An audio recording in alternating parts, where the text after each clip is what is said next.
কোথায় গেলে শান্তি পাবো?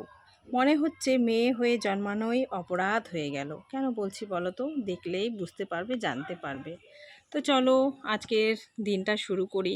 আজকের দিনটা তোমাদের সঙ্গে শেয়ার করব। সকালে উঠে কাজকর্ম কিন্তু শুরু হয়ে গেছে। তো সকাল থেকে ছেলের পরীক্ষা, তাই কোনো কিছু ক্লিক করতে পারিনি।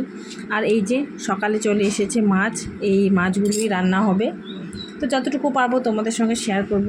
সত্যি মেয়েদের জীবনটা কিন্তু খুবই কষ্টকর। তো আজ যে রান্না হয়েছে আলু পটল ভাজি, আর সাথে রয়েছে ডাল, আর ছিল ডিম সিদ্ধ, সেটা দেখাতে ভুলে গেছি। ফ্রেন্ডস, এখন ভিডিওটা স্টার্ট করলাম। চলো, welcome back to my channel Lipi's vlog. সবাই কেমন আছে? নিশ্চয়ই ভালো আছে, আর আমিও ভালো আছি। আজকে বাবুর এক্সাম আছে, তো ওকে সব রেডি করে দিয়েছি। আর সকাল থেকে তার জন্য কোনো ভিডিও ক্লিক করতে পারিনি, খুব তাড়াহুড়ো থাকে। তো তো চলো, আর দেখো না, বেরিয়েছি কিন্তু প্রচণ্ড রৌদ্র। তো আমাকে পৌঁছে দিচ্ছে, ঝটপট পৌঁছে দিয়ে তারপর বাবুকে আবার নিয়ে যাবে স্কুলে। তো ওই যে রেডি, চলো যাই, যেতে যেতে কথা হবে। আর তাড়াতাড়ি যেতে হচ্ছে, তো বাবুকে আবার পৌঁছানোর ব্যাপার আছে আর কি। প্রতিদিনের মতো জীবনযাত্রা কিন্তু আমার শুরু হয়ে গেছে। আমাকে পৌঁছে দিল। সংসারের কর্তব্য, এই বাইরের ডিউটির কর্তব্য, বাড়িতে গিয়ে আবার কাজকর্ম, এগুলো করতে করতে না শরীরটা ক্লান্ত হয়ে যায়। মনে হয় কোথায় যেন চলে যায়। কোথায় গেলে যে শান্তি পাবো আমি নিজেও কিন্তু জানি না। অন্য কোথাও গেলেও তখন কিন্তু বাড়ির দিকে মনটা কেমন করে। তো বাড়িতে না থাকলে তখন আবার ভালো লাগে না। তাই বলি যে কোথায় গেলে শান্তি পাবো, নিজেও মনে হয় খুঁজে পাই না। দু একদিনের জন্য হলে ঠিক আছে, যে বাইরে কোথাও ঘুরে এলাম। দেখবে বেশি দিন যদি বাইরে থাকি তাহলে কিন্তু বাড়ির জন্য আবার মনটা আনচান করে। এটাই হলো হয়তো সংসার। তাই বলছি, জানো তো, কোথায় গেলে যেন শান্তি পাবো। আর মেয়েদের জীবনটা সত্যি আরও বেশি কষ্টকর। মেয়েদের মাথায় যেন সংসার হলে যেন সব দায়িত্ব বোঝা চেপে যায়, আর কি করতে হবে কি না করতে হবে খুঁটিনাটি সব দিকে নজর রাখতে হয়। বাড়িতে এসে খাওয়া দাওয়া করে ফল এনেছিলাম, সেটা একটু বাবুকে কেটে দিলাম।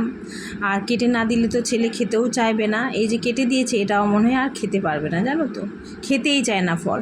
আর এদিকে ফল কাটতে কাটতে এই যে চলে এসেছে বাদরের দল, এত অত্যাচার করে। আর সামনে রয়েছে একটা পেয়ারা গাছ, সেখানে ওরা পেয়ারা খেতে এসেছে, তাই একটু ক্যামেরাবন্দি করে নিলাম। ভাই একটু বেরিয়েছে আর কি, তাই হেঁটে হেঁটেই যেতে হচ্ছে। চলো যাই, ওদের সঙ্গে গল্প করতে করতে যাই। এদিকটা দেখতে পাচ্ছ, রাস্তাটা একদম ফাঁকা, কতটা উঁচুতে।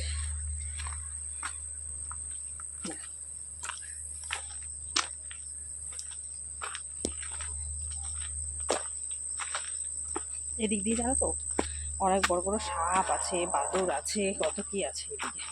তবু যাচ্ছে, একটু তাড়াতাড়ি হয়ে যায় তাই।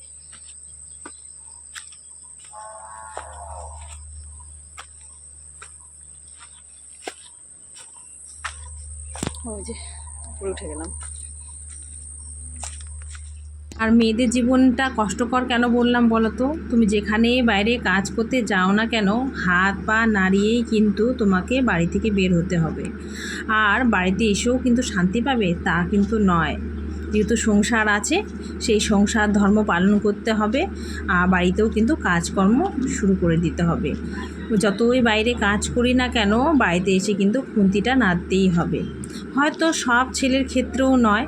আর ছেলেরা যদি বাইরে কাজ করে তাহলে কিন্তু সবটাই ওদের মুখের সামনে পরিপাটি করে আমরা এগিয়ে দিই। আমি কিন্তু বারবার বলছি, সব ছেলের ক্ষেত্রে হয়তো নয়, কিন্তু বেশিরভাগ ক্ষেত্রে কিন্তু এই জিনিসটাই তোমরা ফলো করবে। আর আমরা যদি বাইরে কাজ করতে যাই, সবটা সেরে তবেই কিন্তু আমরা বাড়ি থেকে বের হতে পারবো।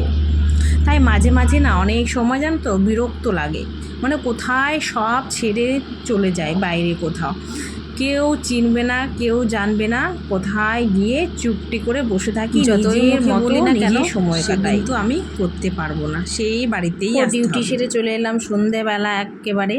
তো এসে এই যে বাবুকে একটু হরলিক্স করে দিলাম। তো সাইডে আমি একটু মুড়ি নিয়েছি, আর হরলিক্সটা গরম, তো ও গরম জিনিস খেতেই পারে না, তাই একটু বাটিতে করে ঠান্ডা করে নিচ্ছি, সেটাই শেয়ার করলাম। আর অনেক জামা কাপড় ধুয়েছি, ওগুলো তো ধুয়েছিলাম, গোছানো হয়নি, তো এখন গুছিয়ে নিই।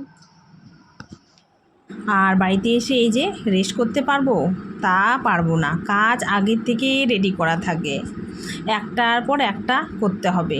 এখন যদি না করি তখন কাপড়গুলো কখন গোছাবো বলো তো? সময় পাবো? আর সময় পাবো না। দুপুরবেলায় এসে খেতে দিতে, ওকে খেতে দিতে, বাসন মাজতেই তো সময় চলে যায়, আবার টাইম হয়ে যায়, সেই টাইমের মধ্যে আবার ডিউটি ছুটে যাও, এই যাওয়া আসাতেই বেশি আমার টাইম চলে যায়। তো এই যে কাপড়গুলো এখন একেবারে গুছিয়ে নিচ্ছি, গুছিয়ে নিয়ে আবার কিন্তু রান্নাবান্নার তাড়া আছে, সেগুলোও করতে হবে। রান্নাবান্না না করলে বাড়ির লোক খাবে কি বলো তো? তো সেটাই বলছি, সব জিনিস না কোনো কোনো সময় একঘেয়েমি লেগে যায়, মনে হয় কী করে দেখ বসে বসে খাই, কিন্তু প্রত্যেক দিন তা কি আর হবে বলো তো? তা তো করতে পারবো না। তা অনেক সময় না মনে হয় মেয়ে হয়ে জন্মানোটাই মনে হচ্ছে অপরাধ হয়ে গেল। যদি এখন ছেলে মানুষ হতাম, কী সুন্দর কাজকর্ম করে এসে বাড়িতে রেস্ট করতাম আর খাওয়ার টাইমে খাবার পেয়ে যেতাম, কিন্তু না, এই যে হাত পা নাড়াতেই হবে, হাত পা না নাড়ালে করবেটা কে বলো তো? তার উপর তো বাচ্চা কাচ্চা আছেই, ওদের পড়াশোনার দায়িত্ব, ওদের দেখভালের দায়িত্ব, সংসারের দায়িত্ব, আমাদের তো সেটা আছেই। আর খুঁটিনাটি কত রকম কাজ থাকে বলো তো, সেগুলোও নজর দিতে হয়। বাড়িতে অনেক লোক রয়েছে, ওরাও যথেষ্টই করে, তবুও নিজের যতটুকু দায়িত্ব সেগুলো তো পালন করতেই হবে। হয়তো অনেক কিছু কথাই বলে ফেললাম, তো তোমরা একটু বলো কথাগুলো ঠিক বললাম না ভুল বললাম, আর অবশ্যই কিন্তু কমেন্টে জানাবে। তোমাদের কমেন্টের অপেক্ষায় বসে থাকবো, আর তোমাদের এই কমেন্টই কিন্তু আমাকে পরবর্তীতে ভিডিও বানানোর আগ্রহ কিন্তু বাড়িয়ে তোলে। তো যতই কষ্ট হোক না কেন, তাও প্রতিদিন ভিডিও দেওয়ার চেষ্টা করছি, আর ভেবেছিলাম আজকে ভিডিও ছাড়বো না, তবুও ছেড়ে দিলাম। এখন যাবো রান্না করে, চলো রান্না করে যাই, রান্না বান্নাটা সেরে নিই। বানাবো হচ্ছে ডিমের ঝোল, অমলেট করে এই যে আলুটা ভেজে নিচ্ছি, আর এদিকে অমলেট আর বেগুন ভাজা ভেজে রেখেছি, এটাও না একসাথে করে নেবো ঝোল। ভাতটাও বসিয়ে দিয়েছি, ভাতটাও হতে থাক, বসিয়ে নিচ্ছি। আমার তরকারি কিন্তু ফুটে গেছে, আর একটু হলেই নামিয়ে নেব। তো আজকে কিন্তু আমি ডিম আর বেগুন দিয়ে করলাম, তো ডিম বেগুন দিয়ে আমি করি না, তো আজকে কি মনে হলো, অনেকগুলো বেগুন রয়েছে, ডিম আর বেগুন দিয়ে একটু ঝোলা ঝোলা টাইপের করে নিলাম, আর একটু টানবে ঝোলটা, তারপর নামাবো। আজকে এটাই রান্না হলো, তো সেটাই তোমাদের সঙ্গে একটু শেয়ার করলাম। তো দুপুরে মাছ রয়েছে, তো যে যে ডিম খাবে না সে যে খাবে মাছ, তা আমাদের জন্য এটা করে নেব একটু ঝোলা ঝোলা। তো চলো বন্ধুরা, কেমন লাগলো জানাবে। সিম্পলভাবেই করেছি একদম, যে তোমাদের সঙ্গে শেয়ার করলাম আলু বেগুন ডিম দিয়ে অমলেট করে ঝোল। সবটাই যেহেতু শেয়ার করি, তো রাতে আজকে এটা হয়েছে ডিনারে, তাই শেয়ার করলাম। আর দুপুরের মাছ আছে, যারা ডিম খাবে না তারা মাছ খাবে। তো চলো, তো আজকের মতো বিদায় নিচ্ছি, সবাইকে গুড নাইট, সবাই ভালো থেকো সুস্থ থেকো।